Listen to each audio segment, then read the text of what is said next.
D. Agus Volcha go D, terraincogweirdo Macarjas, hello! And welcome to Terraincogweirdo, my friends. Happy April 11th, 411, Information Day.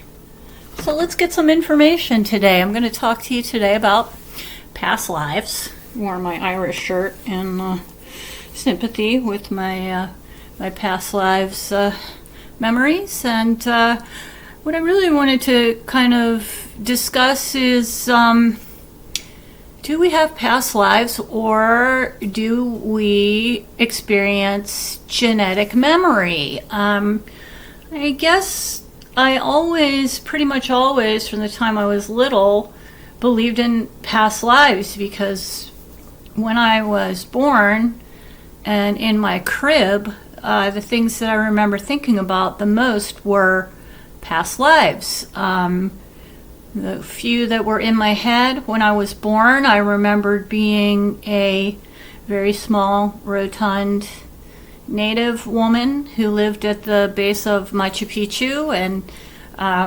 I collected herbs for the priests who conducted ceremonies for the elite up on the top of Machu Picchu. And I remember very specifically having these flat, round, woven mats that laid one on top of the other, and I would pick the herbs and the medicinal roots and stuff, and I'd lay them onto the mat, and then I'd put the next mat over top, and then I'd grab some more, and the next mat, and when I was done, I would roll it all up, and I would strap it to my back, and I would climb up that flippin' mountain to give the herbs to the priests at the top of the mountain. So that one was extremely specific. I also remember being a warrior in the army of Brian Boru prior to the Battle of Clontarf, and I died in the Battle of Clontarf. I remember that. When I finally did get to go to Ireland, many decades later, I had a strange 10-day-long experience of deja vu where I knew where I was all the time, and I knew how to get everywhere on the island. So there was something going on. Me and my boyfriend walked out of our hotel in Dublin, and he wanted to go to Trinity College, and he pulled out his map, and I was like, no need for that. I was like, it's this way. And I just started threading my way through the streets, and voila, the next thing you know, we were at Trinity College. So that happened the whole time I was in Ireland. I also, when I was a baby, I had the memory of being a native woman in the area. It would be the border between Montana and Canada. And I was a medicine woman in that life. You know, I have tons and tons of past life memories. And like I said, a lot of them were there, just there in my mind from the time I was born. But somewhere along the way, I took a class, a psychic development class, where you meditate on each of your chakras in order to learn who your chakra guardians are, who your spirit guides are, and supposedly there's one attached to each chakra. Well, not only did I uncover my spirit guides for my chakras, which, by the way, is just a spiritual correlation to the physical endocrine system. So not only did I find my spirit guides, but there was a lifetime associated with each one. So, you know, I learned even more that way. But it wasn't until probably, I guess it was about 20 years ago, maybe not quite that long. I'm terrible with time, space-time I'm not all that interested in it, so I don't really pay attention to it. I feel like sometimes it doesn't really operate for me because I don't know. I don't really believe that time is linear, and I'm leaving my my mind as wide open as space to decide what space is all about, because I'm not sure. I just don't know. But in any case, somewhere around 20-ish years ago, when I started to study Reiki, my Reiki master started talking about genetic memory, and whenever I talked about past lives, she would say, "You mean genetic memory?" And I was like, I don't know what you're talking about. Like, what are you talking about? And it was her belief that maybe instead of your soul and your energetic body being the thing that reincarnates like over and over again, instead of that happening, she was suggesting that maybe what people call past lives is actually your intuitive mind reading your DNA, literally reading your genetic code, like it was a handwritten genealogy. And these past life memories that you're having are merely the memories of your ancestors that are stored in your DNA. Now, isn't that an interesting concept? It seems like it very likely that, that's a good concept. I think that could actually be true. And I can relate to you. This is sort of like a supportive incident that might support the idea of genetic memory over past lives. Somewhere along the way in my mid-teens, I learned that I can do psychometry. So when I hold an object, I can read the object, and mostly what I get from objects is where they were made, so their point of origin, and how they came to be in the possession of the person who handed the object to me to read it. So it's kind of like an origin story that I get when I do psychometry. Well, a few years later, when I was holding my friend's hand, and suddenly, I realized that, I started seeing, all these different situations of, different lifetimes and different people, and I thought I was just kind of, I don't know, I just thought I was my mind was just sort of drifting around, but suddenly I realized that I was doing psychometry on my friend whose hand I was holding. So first I learned that I could do psychometry on objects, and then I learned that I can do psychometry on people.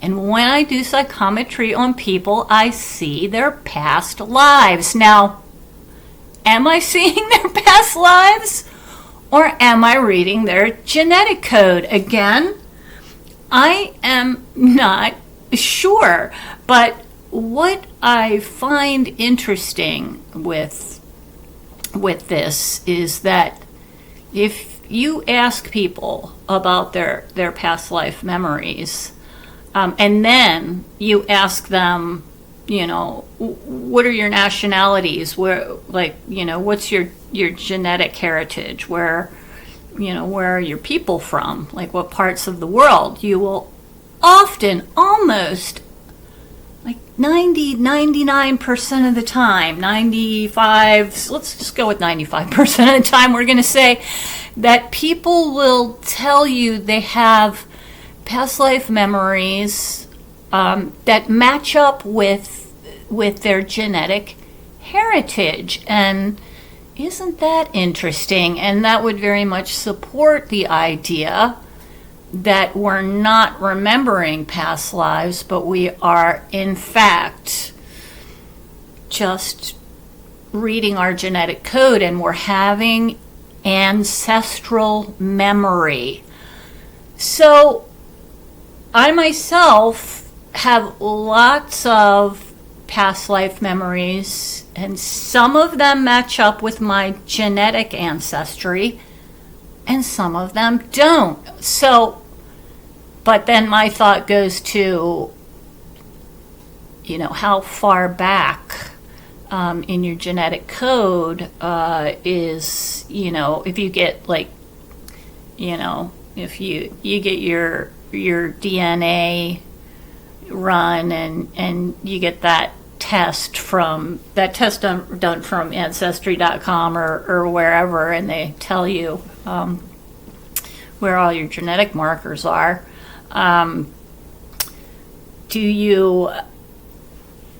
Does that all match up 100%? And how far back in your genetic code, can they go? So a lot of my past life memories are very, very ancient memories, and I just wonder how much of your genetic code can be represented when you have a DNA test run. Is it it's just your current genetics, the genetics of you and your parents, and probably go back a few generations. If there's any geneticists out there who want to explain how those tests are run, that would be awesome.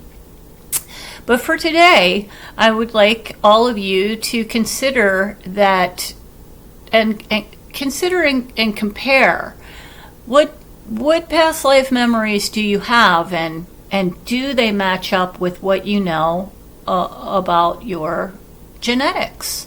And maybe Auntie Angie's Reiki master, Reiki teacher, was correct, and maybe what we're remembering, what we're reading, is our genetic DNA and not our past life memories. So I would be really interested in what you guys think, and if you are so inclined, please leave a comment down below and let me know what you think about it. And I would also I would just love to hear stories about other people's past life memories and how they make you feel, and what do you think they are? Do you think that the energy that fuels your body and your avatar is the same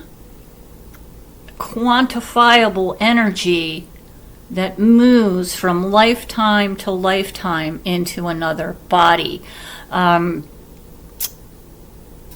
I myself have described the totality of existence as being the endless Tonka toy that's we're all connected to, or the gem of infinite size with unlimited facets, and each one of us is a facet. I've heard Buddhist masters describe the totality of consciousness as, and this is something that I've dreamt about since I was a little kid, as being like a pool of water, and every time you reincarnate, it's like the ladle gets dipped in, and that ladle of energy is the energy that's going to fuel your avatar in that lifetime. And then when your avatar ceases functioning, the energy that fuels your avatar goes back into the pool, and then the next time you live again, another ladle gets dipped out. And so just, obviously that would mean that the exact same molecules of energy are not present in you at every incarnation. You are not exactly the same construct of energy from lifetime to lifetime. However, if we are existing, if we are a collective consciousness of energy, then what does it matter? It's like you are the whole already. You are the totality of energy. And goes back to the Zen concept of one in the all and the all in the one. We're part of the all. And when your ladle gets dipped out and poured into your avatar, then you are the one, an aspect of the all. And then when your avatar stops functioning and your energy goes back, you're part of the one again. So you are at once singular and a totality. So get your mind around that. So how does that translate then into past lives? If your energetic makeup every lifetime is different, slightly different, and you do not have the same energetic particles as your motive force, then it would seem more likely that you were reading the genetic DNA of your avatar than actually remembering past lifetimes. So Auntie Angie, as always, is remaining in Schrodinger's box with the cat, and the answers for me will be both yes and no. Forever, and maybe I'll get the answer when I leave this avatar and I go back into the all pool of the collective consciousness, and maybe I won't. Does it drive you all crazy that Auntie Angie feels most comfortable in never answering her own questions? Because come on, I mean, is anything really fixed? Discuss amongst yourselves and in the comment sections below. All right, y'all. Well, was that enough 411 for April 11th? Is that enough information to confuse you for the day? Please let me know. Give me some interaction down in the comments below. And I don't think I've ever said this on any video before, but remember to like and subscribe and share. Let's share all the Incogweirdness. Let's confuse everyone else. I mean, that ever that saying, why the H am I in this basket, and where the H are we going again? So I guess we're all in the basket together, and hopefully we're not going to HE double hockey sticks, but hopefully we're going to be transcending and lifting up. Okay, well, that's enough ramblings for me for today. I love you guys very much, and stick around. There'll be some tarot Incogwierdo. Oh, look. It's my timer telling me it's time to say bye-bye. Okay, so on that note, with the beautiful music in the background, slime go fall, my beautiful Incogweirdos. We'll see you next time here on Terra Incogwierdo, the land where para is normal. Bye-bye.